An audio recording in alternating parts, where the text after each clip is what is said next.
Why are you so confident that the Huawei decision this week won't affect intelligence sharing with the United States? Have you had assurances of that?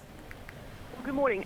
Yes, we've obviously had a lot of advice from our various security agencies about that. There is no reason why the decision taken would affect our ability to share classified data with the US or with our other allies. You're right to say the involvement of Huawei in the wider networks is absolutely limited. And of course, Huawei have been involved in our 4G networks in the UK. They've been operating in the UK for well over a decade. And as a result, we've developed these oversight mechanisms. So we know more about Huawei, the way they operate, their capabilities than any other country, which is why we are confident we can mitigate the risks. But one of those mitigations is to keep them well out of the core of our networks, to make sure they're not operating in sensitive locations, but also to make sure that they're limited to a 35% involvement in our what we call edge or periphery parts of the network, which, as you say, are things like masts and base stations. It seems unlikely to get more sensitive area than the antenna, Nicky. I mean, are you not concerned? Can you rule out completely any kind of corporate espionage or government spying through Huawei equipment? Well, as I say, part of the oversight that we've had over the years, I mean, that's one of the questions. But we are clear, and there's a mechanism set out in the documents published, which sets out how we determine whether somebody is a high-risk vendor or not. We are clear that Huawei do meet that definition. So we're very clear-eyed about the risk. It's not an easy decision to make, but it's obviously about balancing the national security. We would not make the decision, much as we want to roll out 5G and have better connectivity, we would not make the decision if we thought that it compromised national security at all. But the advice very strongly is that those risks can be mitigated on the basis of the decisions that we have taken. But of course, we'd like ultimately, one of these things is a bit of a market failure. There aren't enough providers.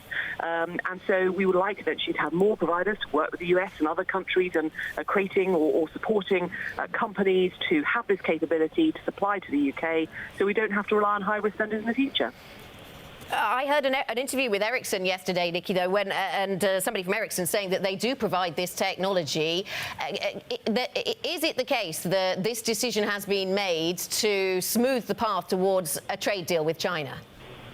No, it's very much in the context of how do we build resilient but secure and safe telecoms networks across the country. Now, Nokia and Ericsson are already involved. There are basically three providers that are able to install this equipment. One is Huawei, the others are Nokia and Ericsson.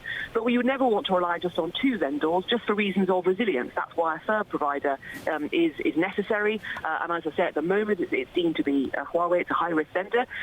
But hopefully the market will respond to a call for more diversification, so we're able to have a better choice in the future. Nicky, one US senator, a Republican US senator, said last night that the special relationship is just less special now. How do you respond to that? Well, I don't agree with that. I mean, obviously, I know that there are very strong feelings in the US, particularly in relation to China, but there are many, many areas where we cooperate very fully in lots of different ways with the US, and I think that special relationship will remain. Secretary Pompeo is in London this morning, or today. He will be meeting the Foreign Secretary and others, and there are many, many other areas that we will be cooperating on. As I say, I hope we can cooperate in this area, because I hope that working with the US, we can get more suppliers and providers into the market to help us, that we don't have to make this choice in the future.